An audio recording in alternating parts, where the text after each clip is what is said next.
Welcome back to another FPL video and podcast. This will be my team selection for Game Week 15. Such a quick turnaround between deadlines, but all the content has been uploaded so far for FPL, and the aim is to do the same for UCL Fantasy over the weekend for Match Day 6, and then also for Game Week 16. Smash the like button and subscribe for new if you want to see more of these double and triple uploads I've been doing recently and support the channel even further. All the subscriptions, likes, comments are greatly appreciated. I'm going to review Game Week 14 and also discuss my transfer plans for Game Week 15. And just to kind of caveat this video is recorded straight after the Bournemouth versus Tottenham game, so all the Game Week 14 matches have been completed, and all the ranks and numbers you'll see are from livefpl.net. So that's a great website for you to add to that long list alongside Drafthound and FPL.team to really boost your FPL experience. Let's get straight into this though, starting with the review of Game Week 14.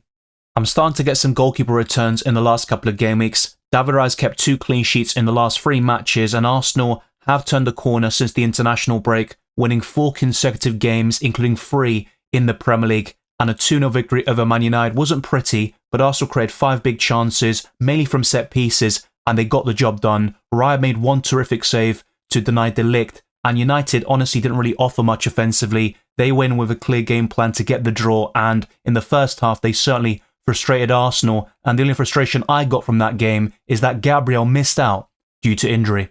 What has happened to Wolves this season? In the last 2 games, they have conceded 8 goals, a 4-0 loss against Everton, and also a 4-2 defeat against Bournemouth, so back-to-back 0-pointers from Ray and Aït-Nouri, and typically, Wolves have a brilliant record against Everton in recent seasons, but that was not the case in Game Week 14. Aït-Nouri still has attacking potential, but hasn't really shown it in the last couple of weeks, and ever since I bought him, the only return he got was a clean sheet against Southampton, and that's pretty much it. Despite Gary Neal being shortlisted for Manager of the Month for November, he is under serious pressure from Wolves with those 2 heavy losses in the last 2 matches, so it's going to get very dicey very soon. But thankfully, from the same game, I started a certain Mykolenko who delivered 11 points with an FPL assist and also the clean sheet on top. I still think Mykolenko could be a sell from Game Week 15 onwards. They embark on a very difficult fixture run, which pretty much ends around Game Week 23-24, you could say, but the next 4 matches in particular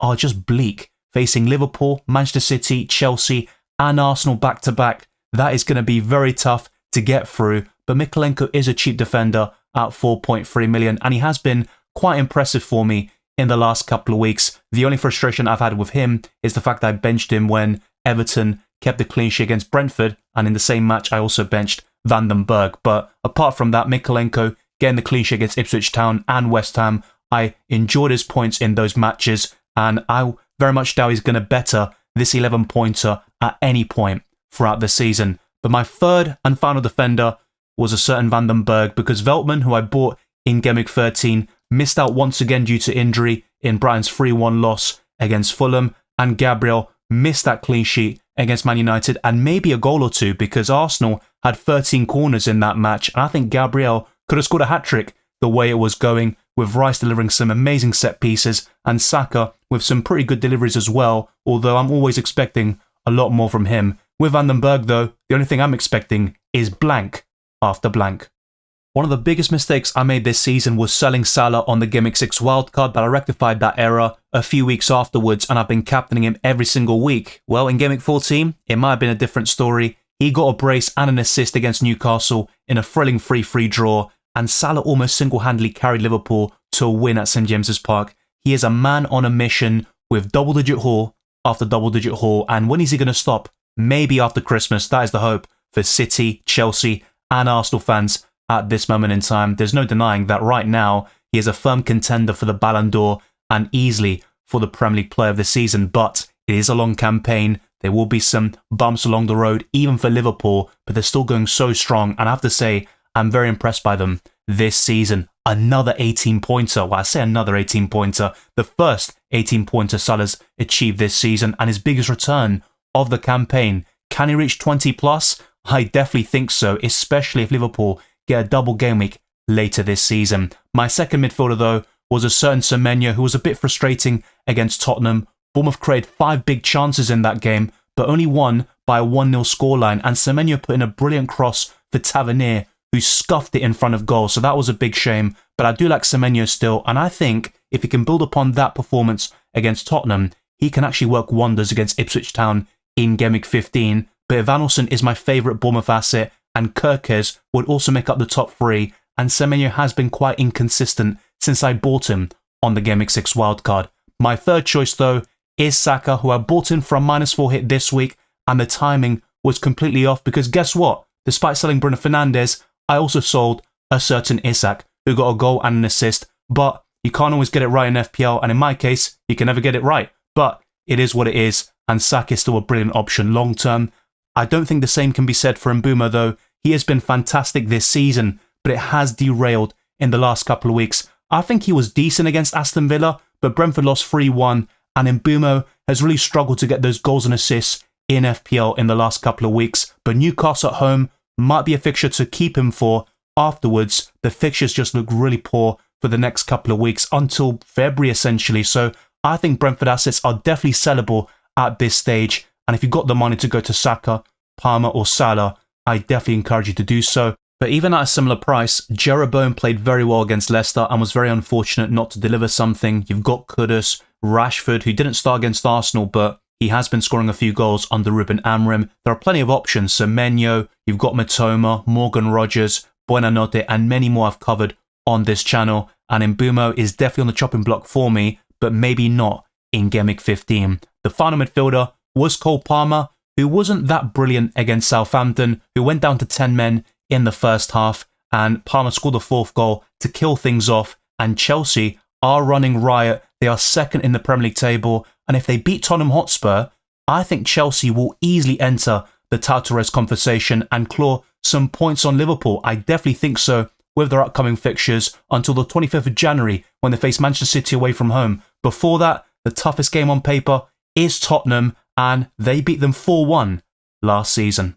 Another player who's fallen off recently is Matheus Cunha. I still think he could be a season-long hold, but when you've got so many forward options this season like Ollie Watkins, Jackson, Isak, Haaland, Chris Wood, not to mention Joao Pedro and Welbeck when he's fit, I don't think anybody is necessarily essential or a must hold, but Cunha could still tick along nicely when Wolves have a poor fixture run from Gameweek 18 onwards. He showed it earlier in the season, but Wolves have completely gone off the rails here in the last 2 weeks, and Gary O'Neill is under serious pressure, and even Cunha is suffering as a result. But he has been a brilliant acquisition to my FPL team a couple of weeks ago, so I don't regret this signing. But if I'm buying a forward now, I probably wouldn't go for Cunha, as discussed in my Best Wildcard Team podcast. But the final forward is Joao Pedro, who got an assist against Fulham in that 3-1 defeat, and I still like him in the long term. Brighton, just like Wolves, have a poor fixture swing in a couple of weeks' time, so it's definitely worth holding on to him, but I'm more keen on Joao Pedro than Cunha right now, and that could easily change if Cunha delivers big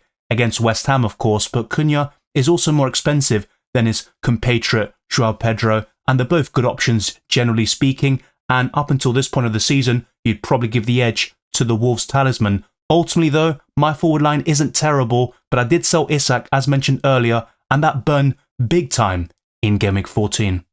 Another disappointment for me was captaining Palmer over Salah. It's not like I got a captaincy blank and it was fatal, but Salah got 18 points and Palmer was only able to deliver 7 points in a 5-1 victory for Chelsea. So I'm a bit frustrated, I'll be honest, and a bit underwhelmed by my captaincy, the score, and the red arrow I got. But it's not too bad. I was around 500,000 to begin with. I'm now close to 600k, and my final kind of FPL rank, the official one, will be shown in the deadline stream once I actually know it. But it is what it is. Palmer was still a decent captaincy option on paper. I think it was a wise and logical decision. But Salah has been absolutely extraordinary, and he might even beat Gandhi and the kickoff curse when he faces Everton away in the Merseyside derby. And I'll be talking about the captaincy for Gameweek 15 very soon in the team selection segment of this video. But Raya did very well. The same with Mikalenko, Palmer, Salah, and Joao Pedro. They all returned. The rest were very disappointing. And I've got a few yellow flags in my team,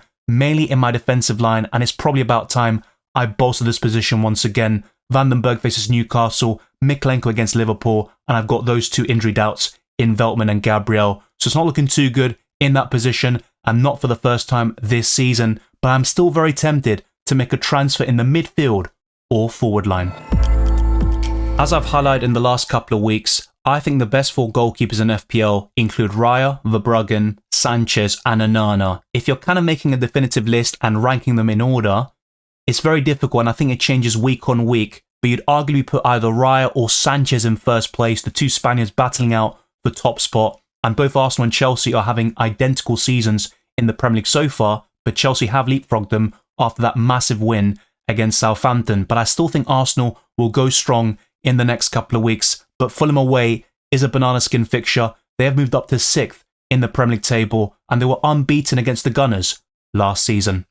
I'll be completely honest, if I don't make a defender transfer this week, it's going to look grim for my defensive line. Aït-Nouri faces West Ham away, and despite Julian Lopetegui being another manager facing the sack, reports do indicate that he'll be given the time and the chance to prove himself in this must-win game against Wolves. This could even be El Sakako, you could argue, but I'm not expecting a clean sheet here for Wolves, even if they get the result. But Aït-Nouri might compensate with a goal or an assist. It's long overdue. I don't think he's ever done anything in terms of attacking-wise whilst he's in my FPL team, and that goes back to last season when I bought him, and soon afterwards he got injured. Speaking of injuries though, I got 2 yellow flags in my starting 11. Gabriel is a doubt to play against Fulham away, and Arteta said the injury isn't serious, but it was enough to keep him out of the United game. Of course, a fierce rivalry there for Arsenal and a must-win game for them, and they still found a way to get through that match and somehow scored 2 set-piece goals without the king of them, Gabriel Magalhaes. But I think he'll be back against Fulham, and he's also scored at Craven Cottage on 2 occasions throughout his Premier League career. He is just a brilliant goal-scoring centre-back and very underrated. He's only getting the recognition now because of those goals, and despite Kivior doing really well in his absence, I think Gabriel slots straight back in, no problems, and I am expecting him to be available, because if not, I'm in big trouble, as Jose Mourinho says. But my final defender, here's Veltman. Why oh why did I buy him? It forced me to take a -4 hit to buy back Saka, and ultimately it was a complete waste of a transfer. But Brighton will want him back desperately. I think Veltman offers them a bit of solidity on the right back position, so if he is fit for Gameweek 15, I believe he will start against Leicester City, who got their first Premier League win in quite a long time under Ruud van Nistelrooy against West Ham, although they were a bit fortunate, you could argue, because West Ham missed some big chances and Bowen was instrumental in some of their attacks. But this is my defensive line. If Gabriel and Veltman are available, it might not be too bad for Gameweek 15. Despite the disappointing showing from my midfield in Gameweek 14, I'm still very confident going into the future, and Mohamed Salah is just a brilliant option. He's by far the best right now, and like I said in recent videos, I think Saka and Palmer could challenge him over the next couple of months, and we'll probably see a regression from Salah post-Christmas.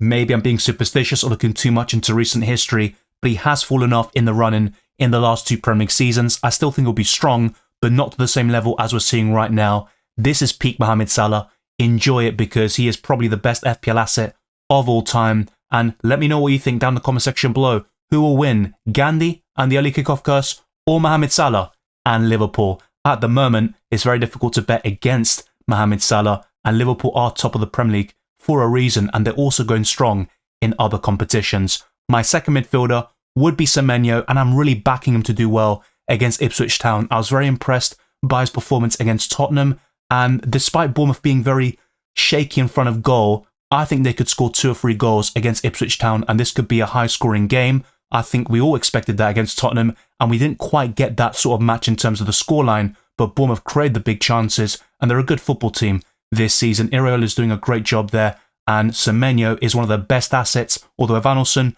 would be slightly ahead in the pecking order. But let's complete this midfield with the likes of Saka, who did score at Craven Cottage last season to give Arsenal the lead before they just completely switched off, and Fulham battered Arsenal in that particular match and deserved the win. Then Arsenal went on a great run after losing to Liverpool in the FA Cup. They were pretty much incredible in the Premier League and almost clinched the Premier League title as a result. And if they go on that sort of run this season, they will push Liverpool all the way. But don't discount Man City or Chelsea. They are also in the title conversation if Arsenal are. But let's now round things off with Mbeumo against Newcastle at home.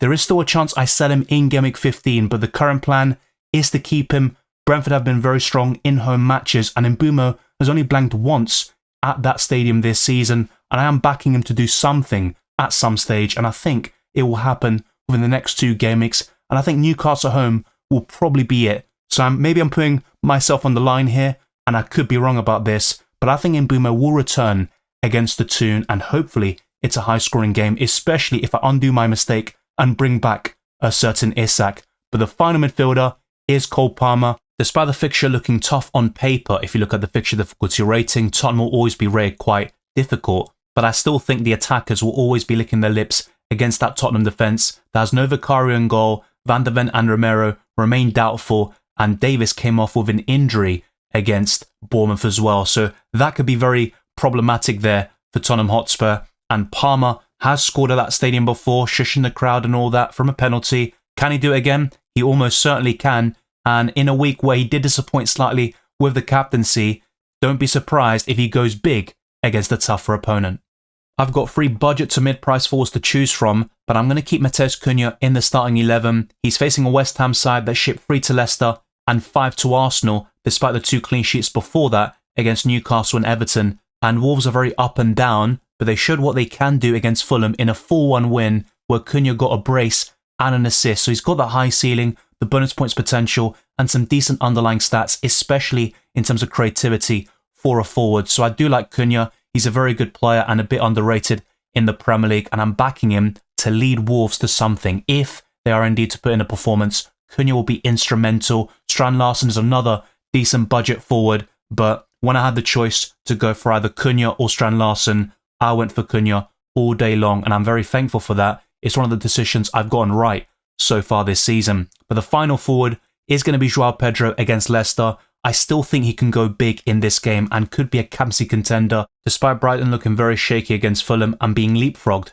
in the Premier League table. I'm quite happy with this starting 11, but the defensive line is definitely a concern for me. My backup options include Van den Berg and Mykolenko, who have tough home games against Newcastle and Liverpool respectively. I certainly wouldn't want them coming on this week for Gabriel and Veltman.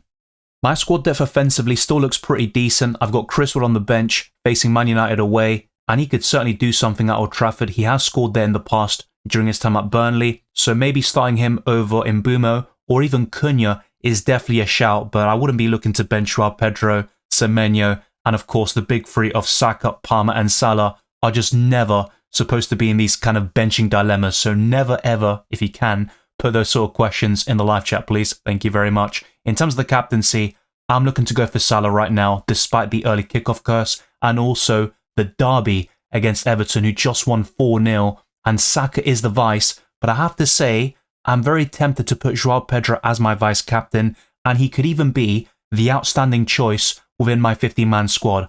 I'd certainly not captain one of my defenders. Gabriel's the only one I'd ever consider, and with the yellow flag, and also facing Fulham away, that is enough to put me off. So in terms of the captaincy, it's really down to Saka, Salah, Palmer, and Joao Pedro, but another decent differential could actually be Semenyo. Hasn't really shown it this season, only 1 double-digit haul, which came against Man City when he was first on my bench. Apart from that, you're going to get mainly 6 to 9 pointers from him, which isn't terrible, but not enough for the captaincy. So I'll probably keep it simple and go for Salah, but I think Joao Pedro could certainly be worth it over Saka or Palmer this week. The rest of my bench is pretty terrible. Valdimarsson, why did I go for him over Fabianski? I'm not so sure, to be fair. And I've got Van den Berg and Mykolenko. Hopefully, they stay clear of my starting 11 and I can start to upgrade them over the coming weeks.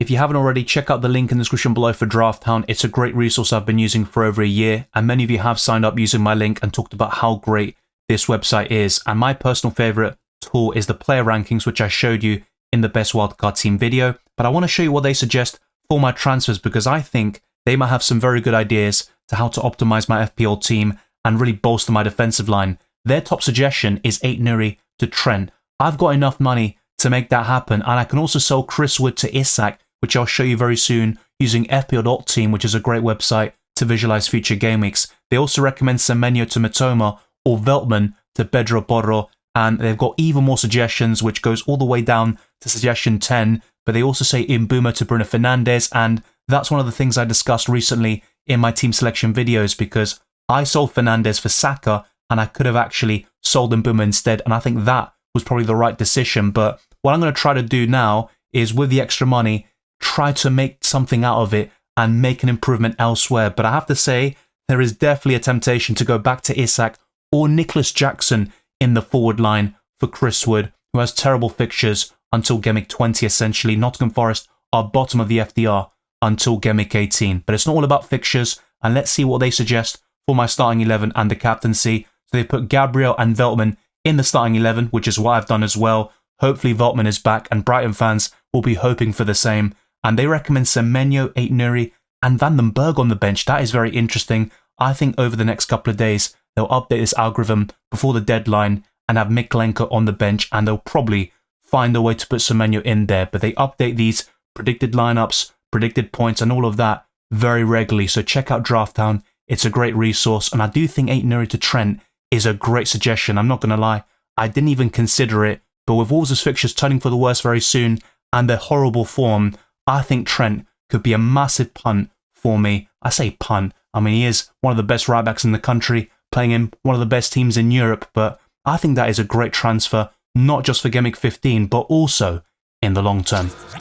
My recent transfers in FPL and UCL Fantasy have been terrible. João Pedro got an assist at least, but I sold Isak for a hit, so I'm not feeling particularly positive about that return, to be quite honest with you. And that's pretty much 8, 9, 10 consecutive transfers which have ended pretty horribly, but that streak will come to an end, I hope. Otherwise, I'm doomed. But I've got Raya in goal here with this provisional team, and pretty much the same as what I discussed before, but I could buy Kirkes, and in this case, I'd be looking to sell Van den Berg, who for me is the worst defender I've got, and Mykolenko has terrible fixtures as well, but at least Everton can sometimes give you a surprise clean sheet, and they did that against Liverpool earlier this year to kind of end their title hopes. But Kirkes against Ipswich Town could be a nice punt, and also until Game Week 21. So that is one transfer plan. I'd still have Gabriel and Aït-Nouri in my defensive line, and if Veltman is available, I might even want to start him over Aït-Nouri. The same midfield 5 and the same front 2 of João Pedro and Cunha. And the captaincy,